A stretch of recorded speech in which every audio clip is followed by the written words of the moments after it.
Poetry. When I say the word poetry, what do you think of? You might think of the sonnets of William Shakespeare, or the poems of John Keats, William Wordsworth, or Emily Dickinson. These poets are some of the best in the English language, and yet it's poets like these who tend to push students away from poetry. Why is that? Well, I can tell you this. When I was a freshman, it was those kinds of poets that really intimidated me. Whenever I read their poems, I never quite managed to grasp what was going on. It was too mannered, it was too mired in these, thous, and doths. And everything I could understand was really given to me by the teacher. I desperately wanted a poem that I could understand for myself, a poem that I could explore on my own. I want to share with you guys the first poem that I read and really understood for myself. It's not a terribly complex poem, but I just want you to sit back and just let yourself hear a poem. This poem is called The Idler by Alice Moore Dunbar-Nelson. An idle lingerer on the wayside's road. He gathers up his work and yawns away. A little longer, ere the tiresome load shall be reduced to ashes, to play. No matter if the world has marched along and scorned his slowness as it quickly passed. No matter if amid the busy throng he greets some face, infantile collapse. His mission? Well, there is but one, and if it is a mission, he knows it may, to be a happy idler, to lounge in sun and dreaming pass his long-drawn days away.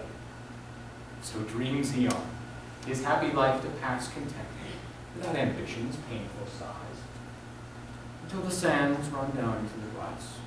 He smiles content, unmoved, and dies. And yet, with all the pity that you feel for this poor mothling of that flame the world, are you the better for your desperate deal when you, like him, to infinitude are hurled? One of the things that really drew me to this poem is how conversational it was for its time. It was written in 1895, and yet you can really imagine someone today saying something very similar. At its core, it's just a narrator speaking to the audience. But the first time I read this poem, it felt really good, because it was the first time I ever understood a poem without the teacher telling me what it meant. I mean, it's all there. I understood what it meant, and that made me feel really good and really smart. And I really wanted other people to feel like that. I mean, I knew that if other people listened to poems, they would love it too. And that's really what convinced me to get involved in this great program called Poetry Out Loud. For any parents out there who don't know what Poetry Out Loud is, it's this program where students memorize and recite poetry in front of a group. And the great thing about Poetry Out Loud is that it makes poems more real. It makes it more personal. It makes it more accessible. And I think we can all gain something from being more accessible.